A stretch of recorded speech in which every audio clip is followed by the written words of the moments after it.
नमो श्रीज्योतिराजाय विवेकानंदसूरये सच्चित सुखस्वरूपाय स्वामिने तापहारिणे। आज 11 সেপ্টেম্বর 2021। আজ থেকে 128 বছর আগে 1893 11 সেপ্টেম্বর এমন একটি ঘটনা ঘটেছিল যা জগতের ইতিহাসে চিরকাল সোনার অক্ষরে লেখা থাকবে। শুধু লেখা থাকবে না, সেই ঘটনাটি কথা লোকে শুনবে তাই নয়, সেইখান থেকে তারা পাবে আলোর দিশা। আমরা জানি কি সেদিন ঘটেছিল। সেদিন এক অনামা অখ্যাত এক তরুণ সন্ন্যাসী, পরাধীন ভারতবর্ষের মানুষ, তিনি পৌঁছেছিলেন আমেরিকায় ধর্ম মহাসভায় যোগদানের উদ্দেশ্যে। না ছিল পরিচয়পত্র, না ছিল আর রেজিস্ট্রেশনের সময়। তবু ঈশ্বর তাকে নানা পরীক্ষায় ফেললেও পরে তাকে সাফল্যের শিখরে বললেও কম বলা হয়, তাকে এমন গৌরব দান করেছিলেন। ঈশ্বরের বরপুত্র তিনি স্বামী বিবেকানন্দ। শিকাগো মহাসভায় এই ধর্ম মহাসভার শিকাগো শহরে, আমার একটু ভুল হলো, মহাসভায় না, শিকাগো শহরে এই ধর্ম মহাসভার অধিবেশন হয়েছিল। মূলত এটা ধর্ম মহাসভাও বললে ভুল হবে, এটা ছিল একটা ওয়ার্ল্ড এক্সিবিশন, বিশ্ব একটা প্রদর্শনশালা।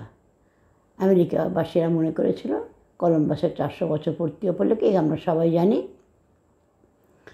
তার একটি ক্ষুদ্র অংশ ধর্ম মহাসভা, কিন্তু সেই অংশটি প্রধান শুধু হয়ে উঠল না, চিরদিনের জন্য সেটি প্রধানতম শ্রেষ্ঠতম হয়ে থাকল।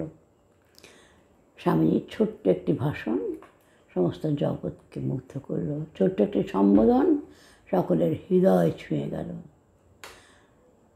এই দিনটি আমরা প্রতি বছর ভারতবাসীরা তো বটে, সমগ্র বিশ্ববাসী স্মরণ করেন। আমরা শ্রীরামকৃষ্ণ সারদা সংঘ সেই অবিস্মরণীয় দিনটির স্মরণে স্বামীজিকে শ্রদ্ধার্ঘ্য নিবেদন করতে প্রয়াসী হয়েছে। আমাদের সেই প্রয়াসটি সফল করতে, আমাদের সাহায্য করতে এগিয়ে এসেছেন অধ্যাপক সোমনাথ ভট্টাচার্য মহাশয়। সুবক্তা তিনি, বিদগ্ধ মানুষ, সুলেখক,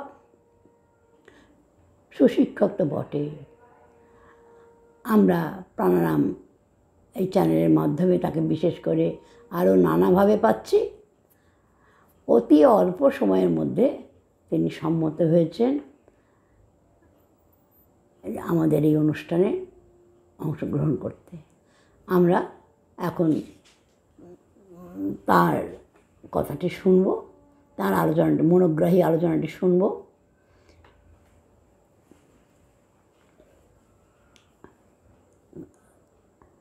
তাকে আমি সোমনাথবাবুকে অনুরোধ করছি তিনি যেন এবারে তাঁর কথা শুরু করেন।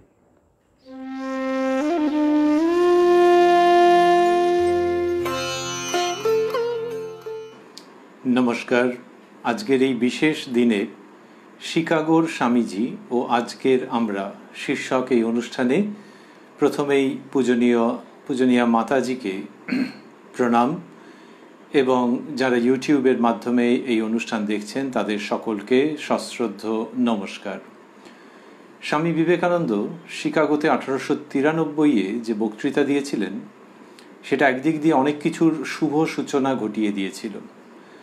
সেগুলির অন্যতম হচ্ছে এই যে বিদেশের মাটিতে ভারতবর্ষের ভাবধারা, এর আগে যে ভারতবর্ষের বাইরে কখনো প্রচারিত হয়নি তা নয়, কিন্তু স্বামী বিবেকানন্দ যেভাবে, যে প্রসারে এবং যে আঙ্গিকে এটি করলেন সেটি আগে কখনো হয়নি।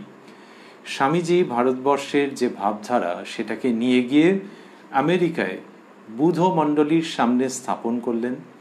শিকাগো বক্তৃতামালার মধ্যে দিয়ে সেই বাণী ধ্বনিত হলো এবং তারপরে আমেরিকায়, ইউরোপে বিভিন্ন স্থানে তিনি যে বক্তৃতা দিলেন সেগুলি দিয়ে, তার নিজের জীবন দিয়ে ভারতবর্ষের ধর্মবাণী, ভারতবর্ষের মর্মবাণীকে তিনি বোধহয় প্রথমবারের জন্য, ওই যেটা আমরা বলছিলাম যে এতটা প্রসারিত আঙ্গিকে এরকম এবং এইরকম ব্যঞ্জনায় প্রতিষ্ঠিত করলেন। আজকে আমরা সোশ্যাল মিডিয়াতে এবং অন্যত্র যেগুলি দেখতে পাই যে ভারতবর্ষের কত মানুষ, কত গুণী মানুষ বিদেশের মানুষের কাছে কথা বলছেন, হয়তো বিদেশে বসে বলছেন, সেখানে প্রতিষ্ঠান স্থাপন করেছেন, অথবা দেশে বসে বলছেন কিন্তু বিদেশের প্রচুর মানুষ শুনছেন। এই ধারা বা এই ট্রেন্ড স্বামী বিবেকানন্দই শুরু করেছেন বলে আমাদের মনে হয়। তার আগে যদি কেউ করে থাকেন তো ভালো, কিন্তু আমরা সেই রকম সংবাদ পাচ্ছি না। স্বামী বিবেকানন্দ এই রকম একটা জায়গা শুধু যে তৈরি করলেন তাই নয়, যে ভারতবর্ষের বাণী বিদেশে প্রচারিত হবে, প্রসারিত হবে, এই এত ব্যাপকতার সঙ্গে, তার সঙ্গে সঙ্গে তিনি বলেছেন যে ওদেশের বাইরের, ভারতবর্ষের বাইরের যে ভাবরাশি, তার মধ্যে যা যা ভালো ভালো আছে সেগুলোকে আমাদের গ্রহণ করতে হবে। এই পারস্পরিক বিনিময়ের জায়গাটি স্বামী বিবেকানন্দ অসামান্যভাবে সূচিত করলেন এবং সেটা ঘটল কীরকম সময় থেকে? 1893-তে, যখন তার বয়স 30 বছর। তার এই 30 বছরের যুবা সন্ন্যাসী যেটি করছেন তাতে যে কত শত সহস্র বছরের রসদ থেকে যাচ্ছে সেটা আমরা জানি না, কিন্তু ভাবতে ভালো লাগে যে এর প্রভাব বহুকাল পর্যন্ত চলবে। স্বামীজি এই যেটি বললেন বিদেশে গিয়ে, সেই প্রসঙ্গটা যখন আমরা শুনছি তখন ভাবছি যে এটার কীরকম, এটা যে কথাগুলো রয়েছে সেগুলো কাদের জন্য? এই প্রসঙ্গগুলো মূলত হচ্ছে বড়দের জন্য, যারা এটা নিয়ে ভাবনা চিন্তা করছেন, বয়সে বড়, অভিজ্ঞতায় বড়। আজকে মাতাজির নেতৃত্বে, আদেশে, ব্যবস্থাপনায় যে অনুষ্ঠান, সেখানে ছোটরা, বয়সে যারা ছোট তারা অনেক কিছু পরিবেশন করতে চলেছে। তাদের সেই সমস্ত অনুষ্ঠান যে রয়েছে তার মধ্যে এই অনুষ্ঠানটি কেমন হবে সেটি যখন ভাবছিলাম, তখন মাতাজি বলেছেন, তিনি আদেশ করেছেন যে না, বড়রা অনেকে শুনবেন, সেইটির জন্যই এটি বলা। কেননা ওই শিকাগোয় স্বামী বিবেকানন্দের যে প্রসঙ্গ, সেটাকে একটা বয়সের নিচে যারা, তাদের কাছে খুব একটা পৌঁছে দেওয়াটা সহজ নয় বলেই মনে হয়। আর যদি ওই বড়দের এবং এই ছোটদের দুজনের জন্যই মিলিয়ে করতে যাওয়া হয় তাহলে যে কী রূপ নেবে জানি না। সুতরাং বড়দের মতো করেই ভাবা, বড় বড় ভাবনা ভাবা এবং এই আশা নিয়ে ভাবা যে এইগুলো ধীরে ধীরে সমাজের মধ্যে স্বামীজির কৃপাতেই প্রসারিত হবে এবং আমাদের ভবিষ্যৎ নবীন প্রজন্ম তার স্বপ্নকে সাকার করবার জন্য ধীরে ধীরে গড়ে উঠবে। এখন এই 2021-এ দাঁড়িয়ে আমরা যখন দেখছি সারা পৃথিবীর দিকে, তখন দেখা যাচ্ছে যে ধর্ম নিয়ে নানান রকম রয়েছে। তো শিকাগোতে তো স্বামীজি ওইটাই করলেন, ভারতবর্ষের ধর্ম, আজকাল আমরা বলি আধ্যাত্মিকতা, আসলে হচ্ছে আচার বহির্ভূত যে ধর্ম, যে আচারের দ্বারা বদ্ধ নয়, সেই ধর্মই তো স্বামীজি প্রচার করলেন। সেই জন্য আমরা কখনো হয়তো আধ্যাত্মিকতা বলবো, কখনো ওই স্বামীজির দ্বারা প্রচারিত ধর্মই বলবো। তো সেটা যে স্বামীজি প্রচার করলেন বিদেশে, সেখানে যেটি মূল সুর, সেই প্রথম দিনের সেই বক্তৃতা এবং তার পরবর্তী বক্তৃতায় মূল সুর হচ্ছে যে ভারতবর্ষ অনেককে নিয়ে বেঁচেছে, ভারতবর্ষ অনেককে নিয়ে বাঁচতে ভালোবাসে, ভারতবর্ষ অনেককে নিয়ে বাঁচতে চায়। এটা তিনি কখনো একটা অথরিটেরিয়ান জায়গা থেকে বলেননি যে অতএব ভারতবর্ষই শ্রেষ্ঠ, অন্যরা নিকৃষ্ট, কখনো সেরকমভাবে বলেননি। কিন্তু এই জায়গাটাও পরিষ্কার করে বুঝিয়েছেন যে ভারতবর্ষের অনেক কিছু দেওয়ার আছে এবং বিশ্বের ভারতবর্ষের কাছ থেকে অনেক কিছু নেওয়ার আছে। এই সোজা কথাটা আবেগহীনভাবে কাউকে ছোট না করে তিনি যেভাবে পরিবেশন করেছেন তাতে ভারতবর্ষের মহিমা শত সহস্র গুণে বর্ধিত হয়েছে। এবং বর্ধিত হয়েছে সেই সময়ে যখন ভারতবর্ষকে লোকে অন্য চোখে দেখতো। স্বাভাবিক যে ব্রিটিশ সাবজুগেশনে রয়েছে, এই দেশটার আর কী বা আছে, কিছু অসভ্য গরিব লোকের দেশ এরকমভাবে ভাবতো। সেটা দূরত্বের জন্যও বটে এবং কিছু মানুষের ইচ্ছাকৃতভাবে তৈরি ভুল ধারণার জন্যও বটে।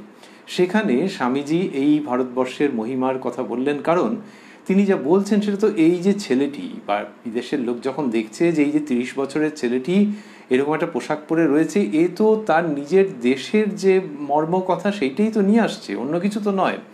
তাহলে এর দেশ না জানি কি মহান কি মহৎ, এটা স্বামীজি করছেন। সেখানে তিনি ওই জন্য ভারতবর্ষের যে সনাতন ভাবধারা, যেটা সব মানুষকে এক করে নিতে চায়, সেটার কথাও বলছেন। আর সেই সঙ্গে ভারত মাতৃকা, দেশ ও মাতৃকা, তার মহিমাও শতোৎসারিত হচ্ছে চারিদিকে। এর আগে যে ভারতবর্ষ ছিল, আমরা যেটির কথা একটু আগে বলছিলাম, সেই ভারতবর্ষকে লোকে ভাবছে যে হেও করছে, যে এ কিছু নয়। কিছু কিছু বিদগ্ধ মানুষ, পণ্ডিত ব্যক্তি যারা খোঁজ খবর রাখেন, তারা ভারতবর্ষের কথা জানতেন, কিন্তু সাধারণভাবে Bharatvarsha is almost nothing India, সেটা ছিল। কীরকম ছিল যে ভারতবর্ষের কিছু কি বলা যাবে, স্বামী রঙ্গনাথানন্দজি মহারাজ, রামকৃষ্ণ মিশনের ত্রয়োদশ অধ্যক্ষ মহারাজজি, তিনি বলছেন যে এ আগে ভারতবর্ষ ইতিহাসের মধ্যে কতগুলো কীট পতঙ্গর মতো ছিল, কীটের মতো ছিল, যেন ইতিহাসের বইতে যেরকম পোকা থাকে বা পোকা থাকতে পারে, সেই রকম ক্রিচার্স ছিল, ক্রিচার্স অফ হিস্ট্রি ভারতবর্ষ বা ভারতবর্ষের মানুষ ছিল। কিন্তু স্বামী বিবেকানন্দ যখন পাশ্চাত্যের কাছে বললেন, তারপরে Indians became creators of history, এরা ইতিহাস রচনা করবার জায়গাতে চলে এলো। তাহলে ইতিহাসের বইতে ক্রিচার্স, সেইখান থেকে ইতিহাসের ক্রিয়েটার অফ হিস্ট্রি, এইটা ভারতবর্ষ যে হলো, এইটে রঙ্গনাথানন্দজি বলছেন, যেটা আমরা স্মরণ করছিলাম যে আজকে কি সুন্দর যে এই ভারতবর্ষের মর্মবাণী কত পুরুষ এবং কত নারীর মাধ্যমে সমস্ত পৃথিবীতে প্রসারিত হচ্ছে। তার অন্যতম রামকৃষ্ণ মঠ, রামকৃষ্ণ মিশন, এখন স্বামীজির প্রতিষ্ঠিত, শ্রীরামকৃষ্ণের নামকে মাথায় রেখে সেখানে তো এটি হবেই। কিন্তু তার বাইরেও কতজন ভারতবর্ষের সনাতন ভাবধারাকে, কেউ অদ্বৈতের কথা বলছেন, কেউ দ্বৈত ভাবের কথা বলছেন, কেউ অন্যরকম যোগ সাধনার কথা বলছেন, কিন্তু সমগ্র পৃথিবীর কাছে যে পৌঁছে যাচ্ছে, this is creation of history, no doubt. যে এর মাধ্যমেই তো ইতিহাস রচিত হয়, সেইটা হচ্ছে। আর কি হচ্ছে যে এই বর্তমান সময়ে আমরা দেখছি যে পৃথিবীতে যদি ধর্ম নিয়ে কিছু বলার থাকে, তাহলে হ্যাঁ, তোমার ধর্মের কথা বলো, তুমি কি দর্শন চিন্তার কথা বলতে চাইছো সেগুলো বলো, কিন্তু প্লিজ এমন কিছু বলো না যেখানে কিনা নানান জায়গায় নানান যে বারুদ তৈরি হয়ে রয়েছে সেরকম আরও একটু বারুদ তৈরি হলো, অথবা যে এক্সিস্টিং বারুদগুলো তার মধ্যে অগ্নি সংযোগ হয়ে গেল, সেটা যেন করো না। অর্থাৎ ধর্ম নিয়ে কিছু বলতে চাইলে এমন কিছু বলো না যে ধর্মে ধর্মে হানাহানির তো কথা নতুন করে কিছু বলার নেই, সেখানে আবার আগুনের মধ্যে যেন তোমার ওই ধর্মের কথা ঘি না ঢালে। তা ধর্মের সম্বন্ধে এরকম একটা অভিযোগ কেন, কতটা চাপা কতটা প্রকাশ্য, তা এখন সত্যি সত্যি হয়েছে এবং হয়ে চলেছে। ধর্মের নামে যেটা, সেটা আর বিস্তারিত ব্যাখ্যার অপেক্ষা রাখে না বা উল্লেখেরও অপেক্ষা রাখে না। তো সেইখানে পৃথিবী যেটা চাইছে সেটা হচ্ছে যে ধর্মের কথা বলো বাবা, কিন্তু সেই ধর্ম যেটা শান্তি আনবে। ঈশ্বর, আধ্যাত্মিকতা, নিরাকার, সাকার, এইসবগুলোর তো প্রসঙ্গ আমরা নিশ্চয়ই শুনতে চাই, কিন্তু সেটা যেন এই জ্বলন্ত পৃথিবীতে শান্তি আনে। স্বামী বিবেকানন্দ 30 বছর বয়সে ঠিক সেইটিই করছেন। ওই জন্য তিনি ধর্ম কথা দিচ্ছেন এবং মর্ম কথা দিচ্ছেন, যেটা দিয়ে পৃথিবীতে শান্তি আসবে। কি সেই শান্তির মূল? শান্তির মূল হচ্ছে যে শুনুন, আমার এমন কিছু বলবার আছে যেখান থেকে আপনারা এই ভাবটা পান। স্বামীজি কিন্তু কোথাও একেবারে কখনো কি বলেছেন যে সকলকে আমার ধর্ম গ্রহণ করতে হবে এক্ষুনি আনুষ্ঠানিকভাবে, তা বলেননি। কিন্তু এই ধর্মের যে মূল ভাব, সেইটা আপনার কাছে পরিবেশন করছি, আপনার কাছে শেয়ার করছি। এই হচ্ছে স্বামীজির ভাব, যে এইবার আপনারা ভেবে দেখুন যে এই ধর্মটাকে নিয়ে, মনের মধ্যে নিয়ে, হৃদয়ের মধ্যে নিয়ে, মস্তিষ্কে এবং হৃদয়ে নিয়ে পৃথিবীতে একসঙ্গে পথ চলা যায় কি না, এই কথাগুলোকে একটা ইংলিশ শব্দ যদি আমরা নিয়ে আসি, তার নাম হচ্ছে প্লুরালিজম, বাংলায় বহুত্ববাদ, রিলিজিয়াস প্লুরালিজম, ধর্মীয় বহুত্ববাদ। এই বহুত্ববাদটা কি, যে এখানে অনেককে নিয়ে চলবার একটা কিছু ব্যাপার আছে, অনেককে নিয়ে চলাটা সহজ নয়। একটা সংসারের মধ্যেই লোকে বলে কত ঠোকাঠুকি লেগে যায়, আর ধর্মের ক্ষেত্রে আরও সাংঘাতিক, ধর্মের সঙ্গে একজনের অস্তিত্ব যুক্ত হয়ে থাকে। তো সেখানে যদি অন্যরকম কেউ কথা বলে আর সে যদি বক্রোক্তি করে যে তোমার কিছুই হচ্ছে না, তোমরা অনেক পুরনো ইত্যাদি, তখন তো বা আরও অন্য বক্রোক্তি হতে পারে যে তোমারগুলো অতিরিক্ত মডার্ন, এইটা কোনো ধর্মই নয়। এই যে ধরনের জিনিসগুলো, এইগুলোর দ্বারা জটিলতা বেড়ে যায়। তো সেইখানে যদি কেউ বহুত্ববাদের কথা বলেন, সেই বহুত্ববাদটা কি, যে হ্যাঁ পরিবারের মধ্যে ঠোকাঠুকি লাগে, ধর্মক্ষেত্রে আরও ব্যাপকভাবে লাগে, মতান্তর হয় এবং রক্তপাত হয়, সেখানে সব ধর্মকে নিয়ে থাকার এই ব্যাপারটা কে বলছে, কি বলছে, ইয়েস সেটা শুনতে চাই, এবং যেটা শুনতে চান তাকেই অভিহিত করা হয় বহুত্ববাদ বলে, যে সব ধর্মের মধ্যেই একটা কিছু আছে। কি আছে? স্বামী বিবেকানন্দ সেইটা পরিষ্কার করছেন, এবং ওই নিজের ধর্মের প্রতি বিশ্বাস রেখে, আস্থা রেখে পরিষ্কার করছেন যে এইটা এরকমভাবে বলছি। ভাবটা হচ্ছে যে অন্য ধর্মে যদি থাকে তাহলে মোস্ট ওয়েলকাম, কিন্তু আমি তোমাদের কাছে প্রাচ্য দেশ থেকে এসেছি এই কথাগুলো তোমাদের কাছে পরিবেশন করব বলে। এবং সেটা কীরকম? সেটা হচ্ছে ওই যে বিভিন্ন ধর্ম মতের মধ্যেই সত্যতা আছে, এবং সব ধর্মের মধ্যে যে সত্যতা আছে এটাকে বিশ্বাস করে নিজেদের মধ্যে বসবাস করতে হবে। তোমরা পাপী নও। বলা হয় অনেক সময় যে মানুষ পাপী। শিকাগোতে স্বামীজি বললেন, ওই শিকাগো বক্তৃতার মধ্যে, যে sin, it's a sin to call a man sinner. মানুষকে পাপী বলাটাই পাপ। যারা শুনছিলেন তাদের মধ্যে একজন লিখেছেন যে বিবেকানন্দের এই কথায় সমস্ত হল হর্ষধ্বনি করে উঠেছিল। তো শুধু যে ওই সিস্টার্স অ্যান্ড ব্রাদার্স অফ আমেরিকাতেই করেছে তা নয়, এই সমস্ত কথা স্বামীজি বলছেন যে আমি তোমাদেরকে একটা নামে ডাকতে চাই। আমাদের ভারতবর্ষে যে নামটা, মানে যে এক্সপ্রেশনটা ব্যবহার করা হয়, সেটা তোমরা আমাকে প্লিজ অ্যালাউ করো আমি সেইভাবে ডাকবো, চিলড্রেন অফ ইমর্টাল ব্লিস। মানে তোমরা অমর্ত্য লোকের আশীর্বাদ, তোমরা সেই পুত্র কন্যা, তোমরা ইমর্টাল ব্লিস, অমর আনন্দের পুত্র কন্যা তোমরা। শৃণ্বন্তু বিশ্বে অমৃতস্য পুত্রাহ আমাদের আছে। সেইটিকে স্বামীজি নিয়ে এলেন যে প্লিজ অ্যালাউ করো। অ্যালাউ করো কথাটা এলো কেন? তার কারণ হচ্ছে যে তোমরা তো অনেক শুনেছো যে তোমরা সিনার, তা সেটা শুনেছো, একটা সংস্কার তৈরি হয়েছে, কিন্তু আমি বলবো তোমাদেরকে, কাউকে যদি কেউ একটা নতুন নামে ডাকে তাহলে তো তার অনুমতি নিতে হবে। তো বলছেন আমি তোমাদের এই নামে ডাকতে চাই, চিলড্রেন অফ ইমর্টাল ব্লিস। এইটা যখনই স্বামীজি বলছেন তখনই একটা কুঁড়ি ফুটছে, ফুলের একটা কুঁড়ি যেন ফুটছে, সেই ফুলটারই নাম হচ্ছে বহুত্ববাদ। সেই পুষ্পেরই ফুল ফ্লেজড এক্সপ্রেশন ইজ প্লুরালিজম। তো সেইটি স্বামীজি বলছেন যে আমি তো চিলড্রেন অফ ইমর্টাল ব্লিস বলতে চাই। এবার চিলড্রেন অফ ইমর্টাল ব্লিস একটি হিন্দুর ছেলে বলছে, এবং সামনে ক্রিশ্চিয়ানিটির লোক রয়েছে, মঞ্চে অন্য ধর্মাবলম্বী রয়েছেন, অনুষ্ঠান স্থলে রয়েছেন, এবং সবাইকে তিনি বলছেন চিলড্রেন অফ ইমর্টাল ব্লিস। আচ্ছা, তার মানে এই ছেলে আমাদের ভাই, আমাদের দাদা, এবং আমরা ওই সেই ঈশ্বরীয় অমর আনন্দের অধিকারী, আমরা সেইখানে আমরা ভাই বোন। ওই জন্য বলেছিলাম যে sisters and brothers of America, এবং কথাটা মনের মধ্যে এমন চমৎকারভাবে লেগেছিল যে হাততালি না দিয়ে পারিনি। স্বামী বিবেকানন্দ সেই জায়গায় ওই বহুত্ববাদকে আনছেন। এই বহুত্ববাদ যে সারা পৃথিবীতে ছিল না তা নয়। এখন আমরা ধর্মদর্শনের চর্চার সময়, পলিটিক্যাল সায়েন্সের চর্চার সময় অন্যান্য জায়গায় প্লুরালিজম কথাটি বলি, পোস্ট মডার্নিজমে তার নানান রকমের চর্চা আছে। আগেকার পৃথিবীতে এই বহুত্ববাদ মাঝে মাঝে দেখা দিয়েছে। কিছু কিছু গিফটেড মানুষ তারা এরকমভাবে বলেছেন যে সবাইকে নিয়ে থাকতে হবে, সবাইকে নিয়ে থাকতে হবে। আবার আস্তে আস্তে সেটার পতন হয়েছে, এবং অসহিষ্ণুতা, ক্রূরতা, নৃশংসতা, দাঁত নোখ নিয়ে চড়াও হয়েছে।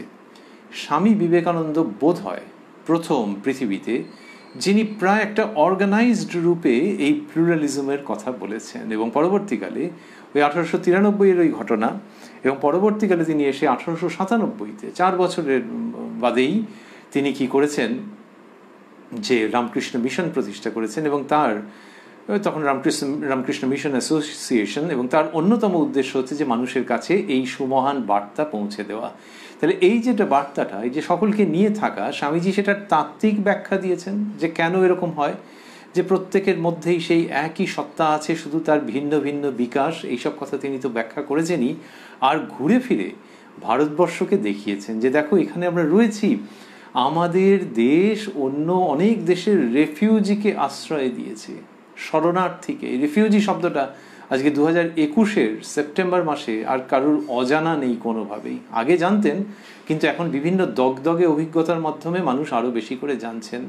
তো এই স্বামীজি বলছেন বিভিন্ন সময় আমাদের দেশ রেফিউজিকে আশ্রয় দিয়েছে, এবং আমাদের দেশ কোনো অস্ত্র নিয়ে তরবারি হাতে বা আগুন লাগানোর মতো করে অন্য দেশকে অধিকার করবার জন্য তেড়ে তেড়ে যাচ্ছে, এইসব দৃষ্টান্ত নেই। তো কিন্তু স্বামীজি কখনো কিন্তু অন্য দেশকে খাটো করেননি, শুধু ভারতবর্ষের যে একটা মায়ের মতো ভূমিকা আছে সেটাকে তুলে ধরেছেন। তো এই যে তিনি বহুত্ববাদ বলছেন, সেখানে বহুত্ববাদের দর্শন বলেছেন, এবং ভারতবর্ষের দিকে তার সঙ্গে সঙ্গে দৃষ্টি আকর্ষণ করেছেন যে আমি যেটা বলছি সেটা আকাশে ঝুলে নেই গো, সেটা এই মাটির পৃথিবীতে রূপায়িত হয়েছে আমার জন্মের ঢের আগে থেকে, এবং রূপায়িত হয়ে চলেছে। এটা বলছেন কে? বলছেন সেই তিনি যাকে শ্রীরামকৃষ্ণ উত্তরের বারান্দায় হাত জোর করে স্তবস্তুতি করেছিলেন যে জানি প্রভু, তুমি সেই পুরাতন ঋষি, জীবের দুর্গতি নিবারণ করতে পুনরায় দেহ ধারণ করে এসেছো। এটা ঘটছে কোন সময়তে? ওই 1882-র কাছাকাছি সময়ে, আর 1881-82, আর এটি 1893-তে। জীবের দুর্গতি নিবারণ করতে বিবেকানন্দ বিদেশে। কিন্তু এখনকার দিনে বিদেশে বললে যেরকম বোঝায় যে দারুণ সেজেগুজে, ফার ফ্রম ইট, কাঠের বাক্সে কোনো রকমে কুঁকড়ে মুকড়ে শুয়েছিলেন যে প্রচণ্ড ঠান্ডা লাগছে বলে। ঠান্ডাতে তিনি একেবারে আর বাঁচতে পারবেন না এরকম অবস্থা তৈরি হয়েছিল, তিনি নিজেই বলছেন এক জায়গায়। সেইখান থেকে কোনো ক্রমে সারভাইভ করে বিবেকানন্দ যে বাণী দিচ্ছেন তাতে পৃথিবীর সারভাইভালের মহা রসদ থেকে যাচ্ছে।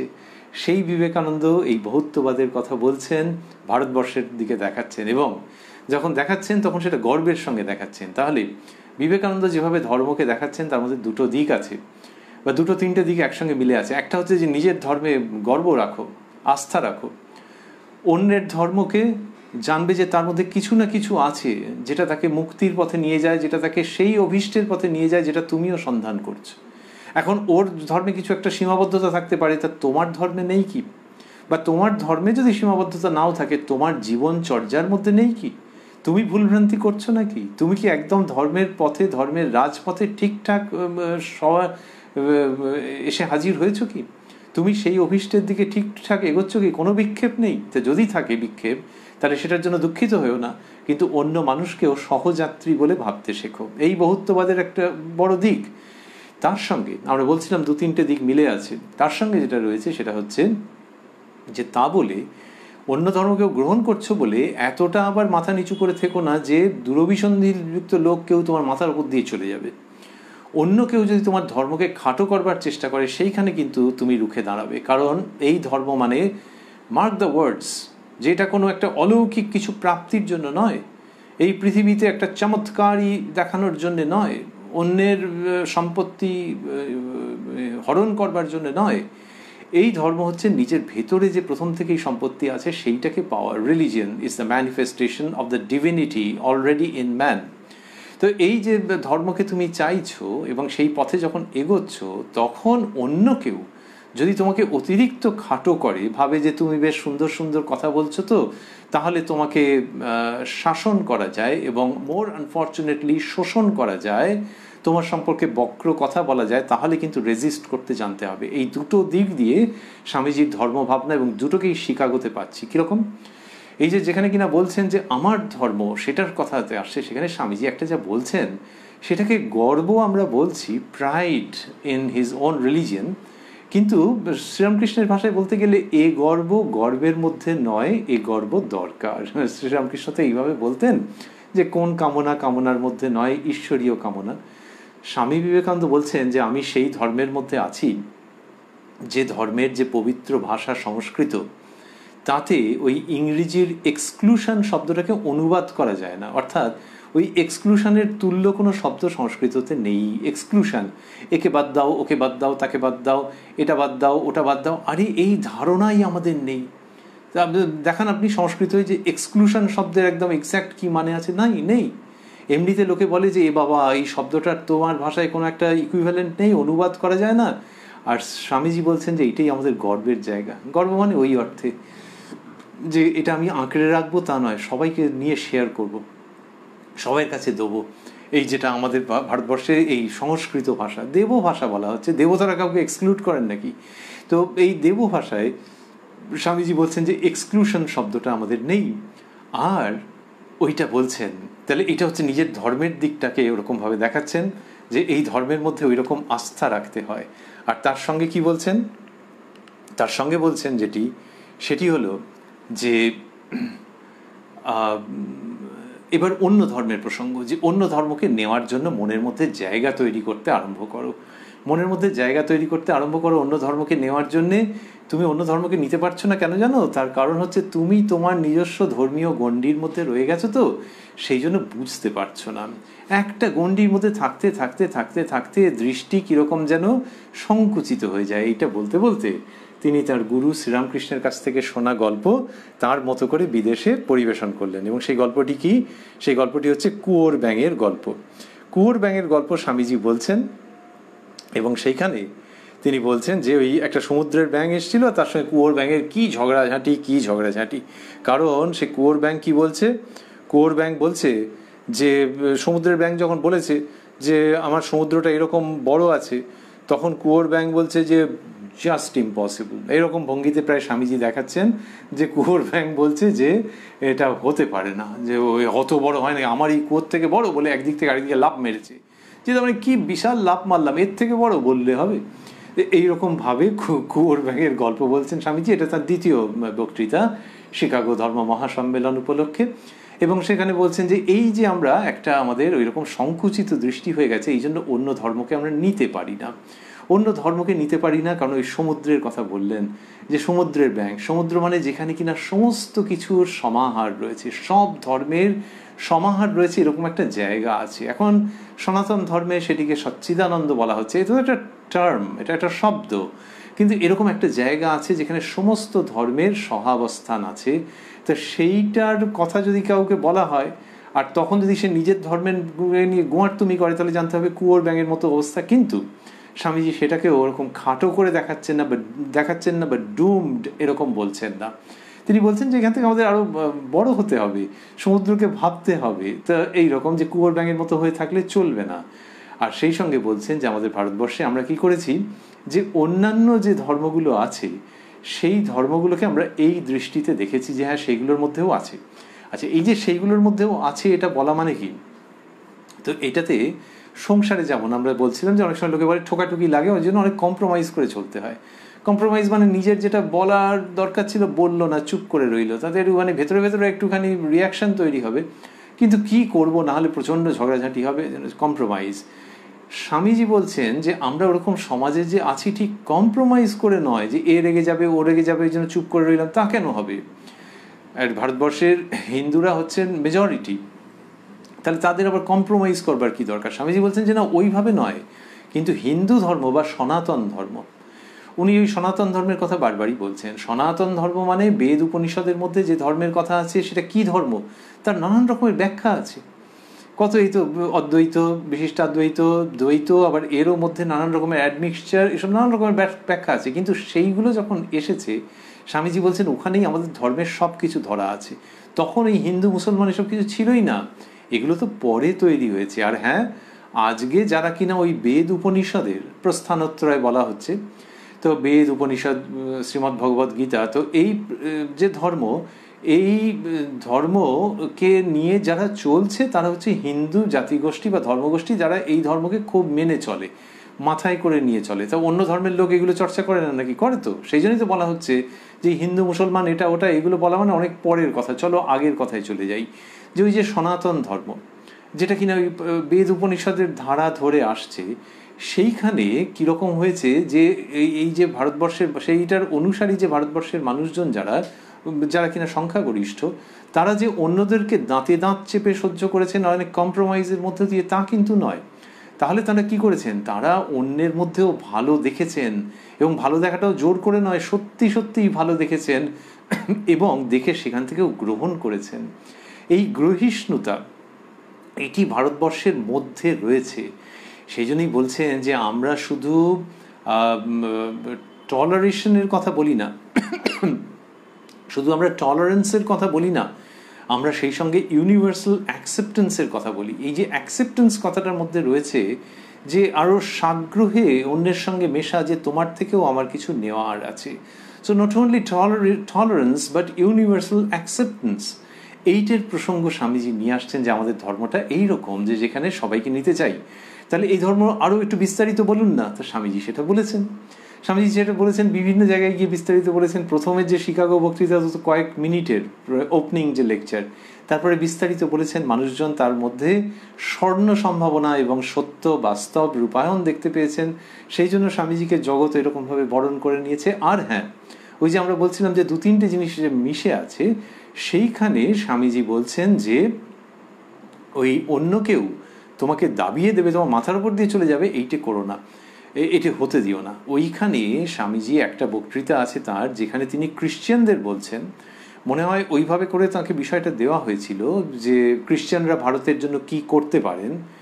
সেইখানে স্বামীজি বলেছেন, ওই যে খ্রিশ্চানরা ভারতের জন্য কি করতে পারেন মানে ওর মধ্যে একটু দয়ার ভাব আছে, যে এই ছেলেটি এসে বলছেন, এই যুবকটি বলছেন, খুব চমৎকার জিনিস বলছেন, কিন্তু যে ভারতবর্ষ থেকে এসছেন সেই ভারতবর্ষ খুব সম্পদশালী ধর্ম আধ্যাত্মিকতার দিক থেকে কিন্তু বড্ড গরিব ভিকিরি মিকিরি অর্ধনগ্ন মানুষের দেশ। তো আচ্ছা, তাহলে ভারতবর্ষের জন্য আমরা কি করতে পারি? স্বামীজি ওখানে ঠেকাচ্ছেন, বলছেন না না, আমাদের আর বেশি কিছু দরকার নেই। এমনিতে রিলিজিয়ানের কথা যদি বলেন, ধর্ম আমাদের প্রচুর আচার দিতে হবে না।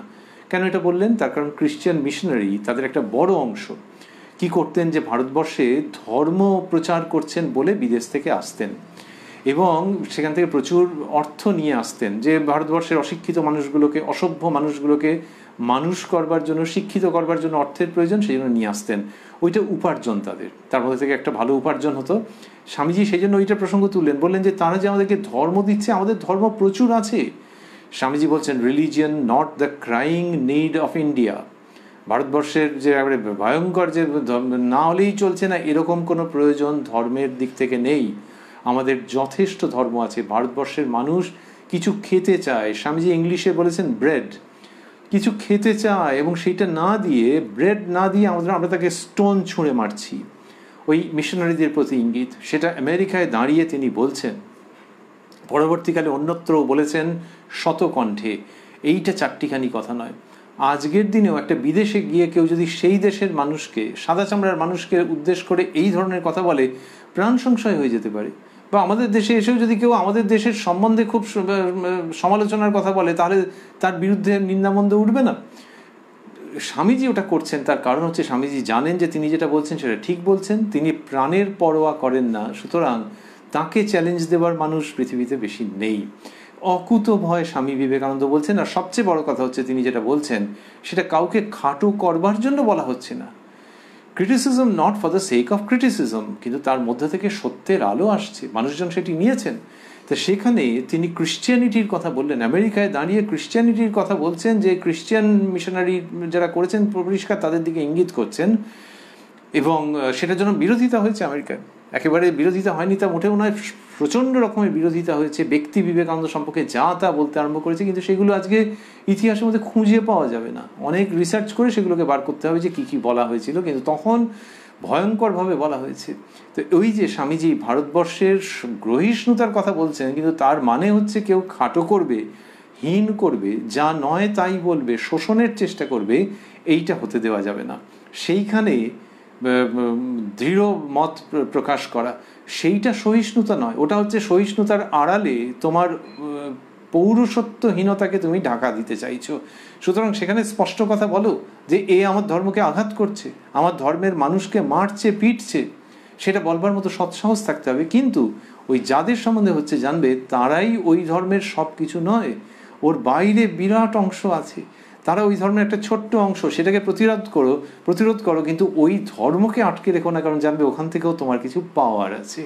এই জায়গাটা স্বামী বিবেকানন্দ আনছেন এবং এনে শিকাগো ধর্ম মহাসম্মেলনের শেষেতে বলছেন তিনি যে যদি কেউ ভাবে, তিনি যার আগে সম্ভাবনার কথাগুলো বলেছেন এবং ভবিষ্যতের ইঙ্গিত দিয়েছেন, তারপরে বলছেন যে এসব সত্ত্বেও যদি কেউ ভাবে যে তার ধর্মই টিকে থাকবে আর অন্য সমস্ত ধর্ম লোপ পাবে, তাহলে আমি আমার হৃদয়ের গভীর থেকে তার জন্য করুণা পোষণ করি। বলছেন করুণা পোষণ করি যে নেহাত বোকা লোক, এটা হবে না, এবং খুব শীঘ্রই সমস্ত ধর্মের পতাকার উপর লেখা থাকবে অ্যাসিমিলেশন অ্যান্ড নট ডিস্ট্রাকশন ইত্যাদি কথা স্বামীজি বলছেন, যে সবাইকে নিয়ে চলতে হবে, ধ্বংস নয়। কেউ যদি বলে যে আচ্ছা 1893 থেকে আজকে 2021 কম ধ্বংসের কথা হয়েছে, ধ্বংস তো চলছে, তো তাহলে উনি যে বললেন যে খুব শীঘ্রই লেখা হবে assimilation and not destruction, peace and harmony and not dissension, এইসব কথা যে বললেন, ইতিহাসের বিচারে 1893 থেকে 2021 তো খুব বেশি একটা বড় সময় নয়, কিন্তু আজকে আমরা যে এই আলোচনার মধ্যে রয়েছি, আরও শত শত মানুষ এই সমস্ত আলোচনার মধ্যে রয়েছেন, সেইটার প্রভাব কি চলে যাওয়ার?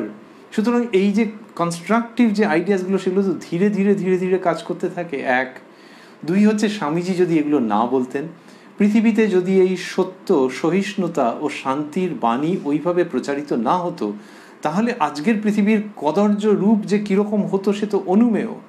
সুতরাং এই সদর্থক দিকের প্রয়োজন ছিল, আছে এবং থাকবে। আর আমরা বলছিলাম যে এই সমস্ত কথা বলছেন ওই যুবা সন্ন্যাসী। তিনি যে শুধু শিকাগোতে ধর্মের কথাই বললেন তাই নয়, সেই ধর্মের মধ্যে দিয়ে আবার বিজ্ঞানের কথাও বলছেন।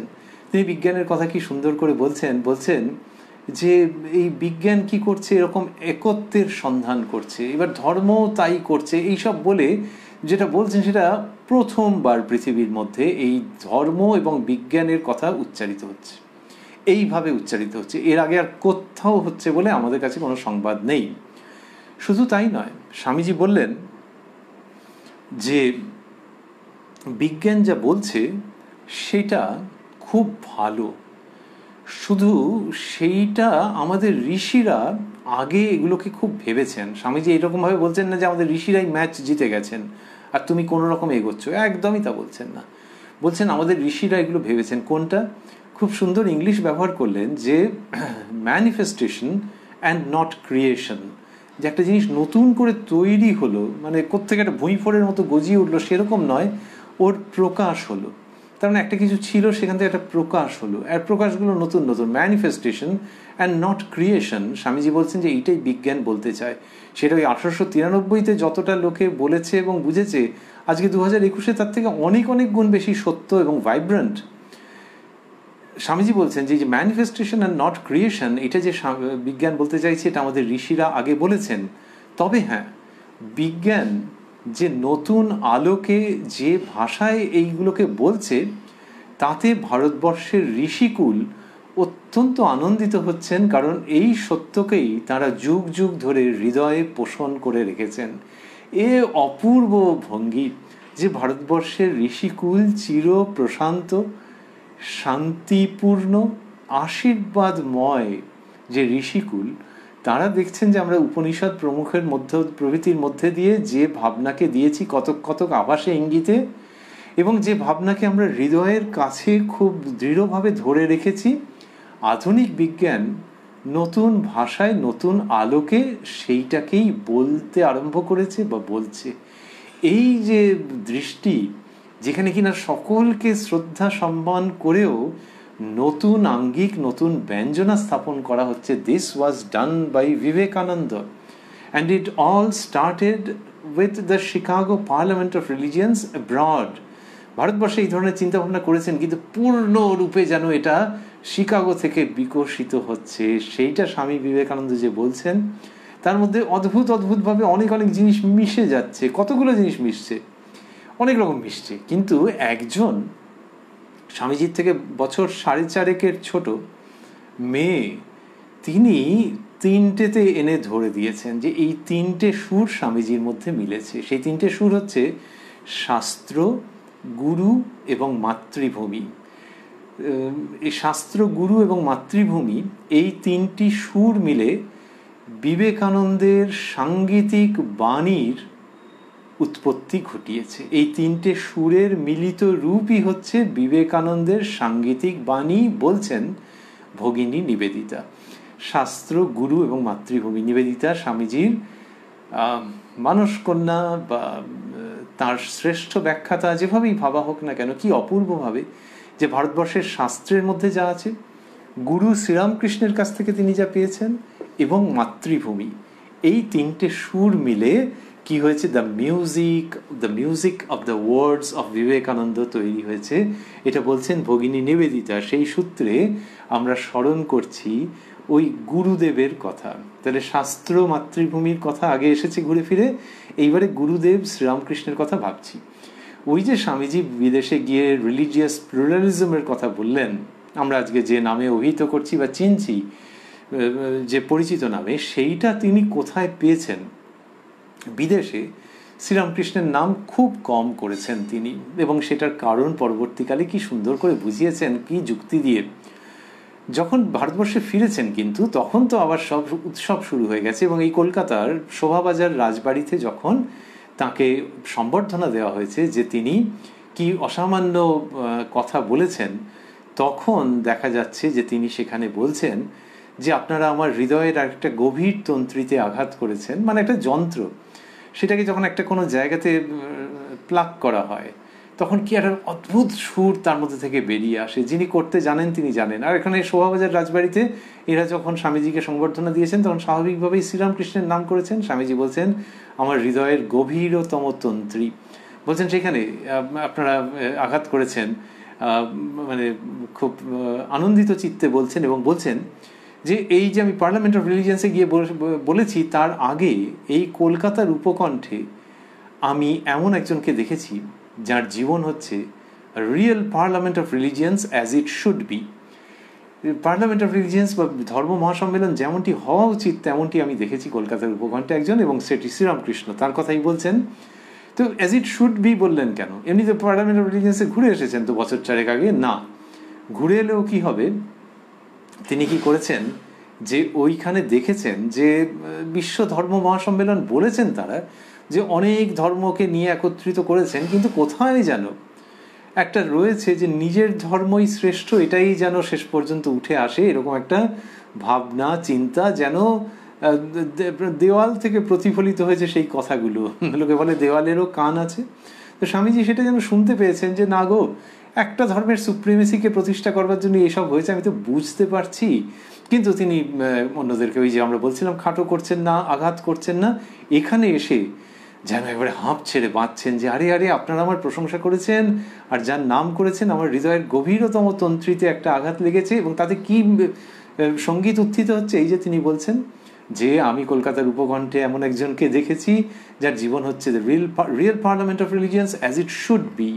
এইটা গুরু শ্রীরামকৃষ্ণ সম্পর্কে যে বলছেন সেটি আমাদেরকে ওই শ্রীরামকৃষ্ণের কাছে ফিরিয়ে আনছে, যে তার কাছে স্বামীজি এইটি পেলেন, স্বামীজি এইটা পেলেন, এবং এইটাকেই তিনি বিদেশের মানুষের কাছে উপস্থাপন করলেন। যেটা আমাদের আজকের এই অনুষ্ঠানের মধ্যে আমরা যে দিকটি বিশেষভাবে স্মরণ করছি, এই যে বিদেশের মানুষের কাছে উপস্থাপন করলেন। আজকের দিনে যদি ভাবি যে দেশে এবং বিদেশে এ তো প্রচণ্ড মানে খুব প্রয়োজন হয়ে রয়েছে যে এই ধর্মীয় সম্প্রীতি আমরা বলি, রিলিজিয়াস প্লুরালিজম বা ধর্মীয় বহুত্ববাদ, এটার খুব প্রয়োজন হয়ে রয়েছে, এবং মানুষ হাতড়াচ্ছে, বহু জায়গায় হাতড়াচ্ছে যে কিসের দ্বারা হবে। সেখানে স্বামী বিবেকানন্দের মধ্যে এইটি পাওয়া যায়। যদি আমেরিকার কথা ভাবা যায়, আমেরিকার একটি বিশেষ প্রতিষ্ঠান, তারা ওই রিলিজিয়াস প্লুরালিজমকে ডিফাইন করছেন, সংজ্ঞা দিচ্ছেন। তা সংজ্ঞা দেওয়ার দরকারটা কি? দরকার এই জন্যই যে ব্যাপারটা এখনো ঠিক দানা বাঁধেনি, এবং যত তাড়াতাড়ি দানা বাঁধে ততই মঙ্গল, না হলে অমঙ্গল। তারা রিলিজিয়াস প্লুরালিজমের সংজ্ঞা দিচ্ছেন, religious pluralism is the state of being where every individual in a religiously diverse society has the rights, freedoms and safety to worship or not according to their conscience. তো এই যে বলছেন যে তার নিজের নিজের যেরকমভাবে মনে হয় প্রত্যেক মানুষ, যেখানে কিনা ধর্মে বিভিন্ন ধর্ম রয়েছে, সেইখানে প্রত্যেক মানুষ যেরকম যেরকমভাবে চাইবে সেরকমভাবে যেন উপাসনা ইত্যাদি করতে পারে, এবং তার জন্য যেন তার পূর্ণ অধিকার থাকে এবং নিরাপত্তা থাকে, অন্য কেউ এসে মারতে না আসে। আর হ্যাঁ, ওই উপাসনা করবে অথবা করবে না, এই দুটোরই যেন স্বাধীনতা থাকে এবং সংশ্লিষ্ট নিরাপত্তা থাকে। This is religious pluralism. ভারতবর্ষে দেখা যাচ্ছে চারবাক সম্প্রদায় আছেন যারা ওইটা মানতে চান না, যে ওই সব এমনিতে ধর্ম বলতে যা মনে হয় সেটাকে তারা মানতে চান না। কিন্তু আমাদের দেশের পরম্পরা তাদের স্বীকৃতি দিয়েছেন, আচ্ছা আচ্ছা ওরা কি বলতে চাইছে শোনা যাক। আর ওই যে ওই ভাবটা যে প্রত্যেকের মধ্যেই কিছু না কিছু সীমাবদ্ধতা থাকতে পারে, কিন্তু কেউ যদি সিনসিয়ারলি এগোয়। শ্রীরামকৃষ্ণ বলছেন যে বাবার যে ছেলেগুলি আছে তার মধ্যে সবচেয়ে ছোট যে ছেলে, সে বাবাকে বাবা বলতে পারে না, বা বলে কি পা বলে। তো ভঙ্গিটি হচ্ছে যে বাবা তো একই রকম ভালোবাসেন, বা যে পা বলছে তাকে যেন আরো তাড়াতাড়ি কোলে তুলে নেন, যে ওর আরো কেয়ার অ্যান্ড অ্যাটেনশন দরকার। তাহলে কোথায় বাবা আর কোথায় পা? শ্রীরামকৃষ্ণ এই উদাহরণটি দিচ্ছেন, দিয়ে বলছেন যে মানে যেটা দেখাচ্ছেন সেটা হচ্ছে ভারতবর্ষ এরকমই, যে কিনা বাবা বলছে তাকে যেমন ভালোবাসে ভারতবর্ষের ট্র্যাডিশন, তেমনি যে পা বলছে, অর্থাৎ সেও বড় হতে চাইছে কিন্তু কোথাও কিছু সীমাবদ্ধতা আছে, ভারতবর্ষ তাকে কিন্তু ভালোবাসে এবং কোলে তুলে নেয়। এইটা যে স্বামী শ্রীরামকৃষ্ণের বাণীর মধ্যে রয়েছে, সেইটা আজকে যখন লোকের রিলিজিয়াস প্লুরালিজম বা ধর্মীয় বহুত্ববাদকে হাতড়ে হাতড়ে বেড়াচ্ছে, সংজ্ঞা দিতে চাইছে তার, তখন শ্রীরামকৃষ্ণের এই বাণী খুব দরকার। যারা কিনা শ্রীরামকৃষ্ণের অনুগামী তাদের ক্ষেত্রেও দরকার। কীরকমভাবে দরকার? এই জন্যে যে অনেক সময় হয় যে আমাদের এই মত পথটাই ঠিক আছে, লোকে বলে যে নিজের লোক মানে এই সম্প্রদায়ের মধ্যে বলা হচ্ছে যে এটা একটা সাম্প্রদায়িকতাহীন সম্প্রদায়, অর্থাৎ এটা একটা মানুষের সমাবেশ, কিন্তু তুমি চক্ষুরি দিয়ে গণ্ডি কেটে দিতে পারবে না যে এইটুকুনির মধ্যেই রয়েছে। গণ্ডি যদি কাটতেই হয় তাহলে সেটা অনন্তকে স্পর্শ করে যেন গণ্ডিটা কাটা হয়। তাহলে এই সম্প্রদায়ের মানুষ, ইয়েস সম্প্রদায়, একটা তো রামকৃষ্ণ মিশন, তার একটা রেজিস্ট্রেশন আছে, তার অধীনে বা তার অন্তর্গত দীক্ষিত ভক্তজন আছেন, কত অদীক্ষিত মানুষ আছেন, এই বললেই তো মনে হচ্ছে যে একটা সম্প্রদায়। হ্যাঁ, সম্প্রদায় বললে সম্প্রদায়, কিন্তু এটা অনন্তকে স্পর্শ করে আছে, কারণ এর হৃদয়ের মধ্যে সকল মানুষকে ধারণ করতে চায় রামকৃষ্ণ সারদা বিবেকানন্দের উক্তি ও উপদেশকে মাথায় রেখে। তাই এই সম্প্রদায়ের মানুষেরও এই সংঘের, সেটি রামকৃষ্ণ সংঘ হোক, রামকৃষ্ণ সংঘের ভাবানুসারী সংঘ মানুষজন হন, তাদের বরং আরও বড় দায়িত্ব, গুরু দায়িত্ব, যে নিজের সংঘের প্রতি, নিজের মতাদর্শের প্রতি শ্রদ্ধাশীল থেকে, নিজের পরম্পরার প্রতি বিনীতভাবে প্রণত থেকে এইটি ভাবা যে এই বিনয়, এই প্রণাম, এই অনুরাগ, এই শরণাগতি কখন সার্থক? যখন হৃদয় আরও বেশি প্রসারিত হবে তাদের জন্য যারা এই সংঘভুক্ত নয়, এই ভাবনা চিন্তা জানে না, অন্য ভাবনা চিন্তার, অন্য লাইফস্টাইলের, অন্য ধর্মীয় বিশ্বাসের, এমনকি ধর্মীয় বিশ্বাসের বাইরে যারা, এই যে ধর্মীয় বিশ্বাসের বাইরে যারা, তাদেরকেও যে ভাবা, এইটা শ্রীরামকৃষ্ণের মধ্যে এটা খুব করে রয়েছে। যেখানে কিনা তিনি তাঁর কাছেও এসেছেন। স্বামী বিবেকানন্দই তো আধা বিশ্বাসী আধা অবিশ্বাসী ছিলেন, অ্যাগনস্টিক ছিলেন। তো শ্রীরামকৃষ্ণ তার সঙ্গে যখন কথা বলছেন তখন তিনি বলছেন তো যে আচ্ছা ওই রকম বিশ্বাস অবিশ্বাস এই দুরকম আছে, তা বিশ্বাসটাই লও, এরকমভাবে বলছেন। অর্থাৎ ওই যে অবিশ্বাসের জায়গাটা, যে ঈশ্বর নেই যদি কেউ বলেন তাহলে তাকে একদম ডুমড, যে খাতা থেকে নাম কাটা গেল, এই কখনো ভারতবর্ষে হয়? এইটা শ্রীরামকৃষ্ণ শেখাচ্ছেন। স্বামীজি শোভাবাজারে সেই শ্রীরামকৃষ্ণের কথা স্মরণ করলেন, আর আমরা ভাবছি শ্রীরামকৃষ্ণের আরেক সন্তান স্বামী প্রেমানন্দজি, তিনি এক জায়গায় গেছেন, গিয়ে সেখানে অন্য ধর্মের লোক, তারা তাদের কিছু পুস্তিকা বিতরণ করছেন মানুষের মধ্যে, যে তাদের ধর্মের কথা যাতে প্রচারিত হয়। প্রেমানন্দজির দেখে রাগ হয়ে গেল যে এটা একটা হিন্দুদের ধর্মক্ষেত্র, এইখানে ওরা এরকম করছে, উনি ওখানে দাঁড়িয়ে, আর প্রেমের মূর্তি তো, ওখানে উনি দাঁড়িয়ে হরিবোল হরিবোল করতে লাগলেন। করতেই সেই লোকগুলি তারা প্রেমানন্দজির দিকে আকৃষ্ট হলেন, এবং হরিনামের তো একটা মহিমা আছে, একটা অদ্ভুত আকর্ষণ আছে, তারা সেই নাম সংকীর্তনে যোগ দিলেন। তখন অন্য ধর্মের সম্প্রদায়ের লোক তারা আস্তে আস্তে চলে গেলেন। সেই রাত্রে প্রেমানন্দজি স্বপ্ন দেখছেন যে ঠাকুর বলছেন যে তুই ওরকম করলি কেন, ওরা তো আমারই নাম করছিল। এই স্বপ্নটা আমরা কি করে জানছি? প্রেমানন্দজি নিজে ব্যক্ত করেছেন বলে জানছি। এই স্বপ্নটা এত তীব্র এবং এত বাস্তব ছিল যে পরের দিন তিনি উঠে খোঁজ করতে গেলেন যে ওই ধর্মের লোক কোথায় আছে। গিয়ে ওই যে জায়গায় ঘটছে সেটা বড় কোনো জায়গা নয়, সেখানে খোঁজ করতে করতে করতে করতে তাদের পেলেন, গিয়ে তাদের কাছে ক্ষমা চেয়ে এলেন। তাহলে ওই যে ওই ধর্মের লোককে যারা যা করছেন সেটা করতে দাও। ঠাকুর বলছেন যে আমি তো তাদের মধ্যে আছি, মন্নাথ জগন্নাথ। তাহলে আমার নাথই জগতের নাথ, এইটি ভাবাটা ওই রকম উল্টো দিক থেকে নয় যে জগতের নাথ যিনি তিনি আমার নাথ, আমি কিনে নিয়েছি, তা নয়। আমার যিনি তিনি জগতের সকলের মধ্যে, এবং সেই জন্যে অন্যকে যদি আমার দিকটাতে আকৃষ্ট করতে চাই সেটা একটা আকাট বিকাট ব্যাপার হয়। অন্যকে তারই মতো করতে দাও, তার কারণ জানবে যে তোমার নাথ জগতের নাথ। এইটা শ্রীরামকৃষ্ণ যেভাবে বাস্তবে শিখিয়েছেন এবং স্বামী বিবেকানন্দ যেভাবে সেটি সমস্ত পৃথিবীতে প্রচার করেছেন, আমরা সেই আলোচনার মধ্যে ছিলাম। স্বামী বিবেকানন্দ শ্রীরামকৃষ্ণকে বলছেন বেদ ও মূর্তি। স্বয়ং বেদ যেন রূপ পরিগ্রহ করেছেন শ্রীরামকৃষ্ণের মধ্যে দিয়ে। সেই জন্য বেদের মধ্যে কত কি আছে কে পড়েছেন সবটা, আর বেদের কিছু কিছু অংশ লুপ্ত এখন, কিন্তু শ্রীরামকৃষ্ণের মধ্যে দিয়ে সেই বেদ রূপ পরিগ্রহ করেছে। বেদ মানে কোন কোন কোন বই নিয়ে তা বলা হচ্ছে বেদ অপৌরুষেয়। এটা হচ্ছে সমগ্র মানব জাতির যে জ্ঞান ভাণ্ডার, আধ্যাত্মিক জ্ঞান, সাংসারিক জ্ঞান, লৌকিক জ্ঞান, সমস্ত কিছুর সামূহিক রূপকেই বেদ বলা হয়। এবং তারই যে এসেন্স, যে সার ভাগ, সেটি নিয়ে শ্রীরামকৃষ্ণ মূর্ত হয়েছেন, এটি স্বামী বিবেকানন্দ বলছেন। এবং সেই শ্রীরামকৃষ্ণের কাছ থেকে তিনি এই ভাব পাচ্ছেন, মা শারদার কাছ থেকে ভাব পাচ্ছেন। ওই যে মা শারদার কাছে পারমিশন নিলেন, কেন নিলেন? না নিলেও হতো। শ্রীরামকৃষ্ণ আহ্বান জানাচ্ছেন যে সমুদ্রের পাড়ে যেতে হবে ভাব প্রচারের জন্য, তা মা শারদার কাছে পারমিশন নিচ্ছেন কেন? ঠাকুর বলছেন কাছে চলে গেলেই হতো। তো পারমিশন যখন নিচ্ছেন তখন আমরা বুঝি যে এখানেও ওই রামকৃষ্ণ শারদার যুগল লীলা রয়েছে। স্বামীজি জানছেন যে ওর পারমিশন না পেলে, ওর অনুমতি না পেলে হবে না, ফ্লপ করে যাবে। তাই আমরা ভাবছি যে ওই বেদ বেদান্তের মধ্যে যে ভাবনা, শ্রীরামকৃষ্ণের মধ্যে সেটি মূর্ত, আর শ্রীরামকৃষ্ণের সঙ্গে অভেদ আত্মা মা শারদা, এই দুজনের যে বাণী, এই দুজনের যে জীবনের বার্তা, সেটিকে মস্তকে এবং হৃদয়ে ধারণ করে স্বামী বিবেকানন্দ সমগ্র জগতের কাছে যেভাবে প্রচার করেছেন, সেটা আজকের দিনে আমরা এই আলোকে পেতে চাইছি। তাই শিকাগোর স্বামীজি ও আজকের আমরা শিখতে চাইছি রামকৃষ্ণ সারদার কাছে প্রণত হয়ে, ঠাকুর মায়ের কাছে শরণাগত হয়ে স্বামীজির শ্রীমুখের এই বাণী শ্রবণ করতে চাইছি, যার মধ্য দিয়ে ভারতবর্ষের মহিমা যেমন প্রকাশিত হচ্ছে, অন্য ধর্মের পরিপ্রেক্ষিতে ভারতবর্ষের গর্বের কথা এবং ভারতবর্ষের সনাতন ধর্মের আত্মরক্ষার কথা যেমন আসছে, তেমনি আসছে খুব বেশি করে যে সমস্ত ধর্মকে নিয়ে পথ চলা।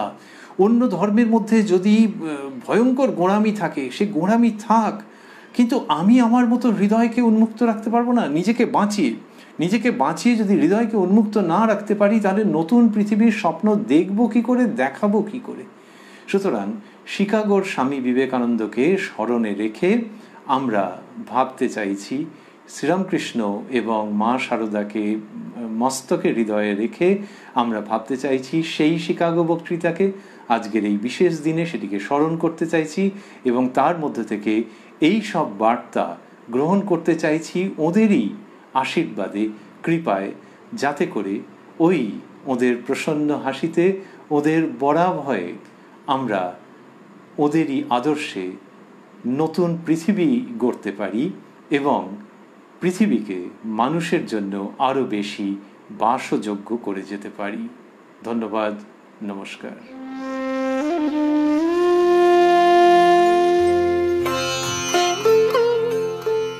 আমরা এতক্ষণ মন্ত্রমুগ্ধ হয়েছিলাম সোমনাথবাবুকে ধন্যবাদ আর কি জানাবো, শতকোটি ধন্যবাদ জানালেও কম হয়। এত স্বল্প সময়ের মধ্যে তিনি এমন সুন্দর মনোজ্ঞ একটি আলোচনা আমাদের উপহার দিলেন। এই মনোগ্রাহী পুষ্পার্ঘ্যটি আমরা সাদরে স্বামীজির চরণে সমর্পণ করছি। ভাবছি তাঁর কী সৌভাগ্য, তিনি শত সাধারণ কাজের মধ্যেও এইসব উচ্চ চিন্তায় নিজেকে নিমগ্ন করে রেখেছেন। তা না হলে মাত্র 24 ঘন্টার সময়ে এমন একটি আলোচনা উপহার দেওয়া অসম্ভব। তাকে বারবার অভিনন্দন জানাই আমার ব্যক্তিগতভাবে, আমার পক্ষ থেকে, আমাদের সংঘের পক্ষ থেকে, সকল শ্রোতার পক্ষ থেকে তাকে বিশেষ অভিনন্দন। ঠাকুরের কাছে প্রার্থনা করি তিনি তাঁর আশীর্বাদ আরও শতধারে তার উপর যেন বর্ষিত হয়, আর আমরা যেন আরও এরকম অনুগ্রাহী আলোচনা শোনবার সৌভাগ্য লাভ করতে পারি। এবার একটি বিশেষ ধন্যবাদ প্রাণায়াম চ্যানেল এবং পবিত্রবাবুকে। তার নামটিও পবিত্র, কাজটিও করছেন খুব পবিত্র একটি কাজ। কাজ তো সবাই করে, কিন্তু একটি উচ্চ চিন্তার প্রবাহ সকলের মধ্যে ছড়িয়ে দিচ্ছেন নিঃস্বার্থভাবে। কি অপরিসীম পরিশ্রম যে করেন, এটা আমার ধারণা আগে ছিল না। তার সঙ্গে একটু বিশেষভাবে মেশার সুযোগ হয়ে আমি দেখছি সদা প্রসন্ন চিত্ত, সদা সর্বদা সকলকে সহযোগিতা করতে উদ্যত, আর নিঃস্বার্থপরতা। এবং একে আমরা দেহাত্ম বুদ্ধি বলি, ওনার মধ্যে দেহ বুদ্ধিটাই নেই। তা না হলে এই পরিশ্রম করা সম্ভব হতো না। তাকে আমার অসংখ্য অভিনন্দন, শুভেচ্ছা। আরও তিনি সকলের জন্য এমনি করে কাজ করুন। তিনি এবং তার সহযোগী যারা থাকেন সকলকেই আমার শুভেচ্ছা জানাই। আর সত্যিবৃন্দ যারা আমাদের বিশেষ সহযোগিতা করছেন, উৎসাহ দিচ্ছেন, কলিযুগে শ্রীরাম ঠাকুর আসার পর এটা নাকি সত্যযুগ স্বামীজি বলছেন। আমার একটু সন্দেহ ছিল, কিন্তু সত্যযুগ মানে চলার যুগ, গতির যুগ, উদ্যমের যুগ। কলিযুগ মানে শয়ানের যুগ, কলৌ শয়ানে। এই যুগে মানুষ যে উচ্চ চিন্তা অংশগ্রহণ করছে, প্রত্যক্ষভাবে হোক পরোক্ষভাবে হোক, তারা যে এগিয়ে যেতে চাইছেন, আধ্যাত্মিকভাবে উন্নত হতে চাইছেন, তা নাহলে কি শুনতেন? তা নাহলে কি এই অংশগ্রহণটা করতেন? না, এই চ্যানেলটা চালানো সম্ভব হতো। সুতরাং তাঁদের ধন্যবাদ দিয়ে ছোটো করব না। ভগবানের অসীম কৃপা ভারতবর্ষের উপর, বিশেষ করে আমাদের এই পশ্চিমবঙ্গে আমি যেটুকুন জানি এই চ্যানেলটি ভীষণ ভালো কাজ করছে। তাকে আমি ধন্যবাদ জানাই, শ্রোতাদের ধন্যবাদ জানাই। আর ঠাকুর মা স্বামীজির চরণে সহস্র কোটি প্রণতি জানাই। শ্রীরামকৃষ্ণদেবের অন্তরঙ্গ পার্শ্বদের, শ্রীরামকৃষ্ণ ভাবানুরাগীদের শুধু নয়, যারা সৎচিন্তার, সদ্ভাবের অনুরাগী, যে কোনো ভাবের মাধ্যমে, তাদের প্রত্যেকের চরণে আমার সশ্রদ্ধ প্রণতি। নমস্কার।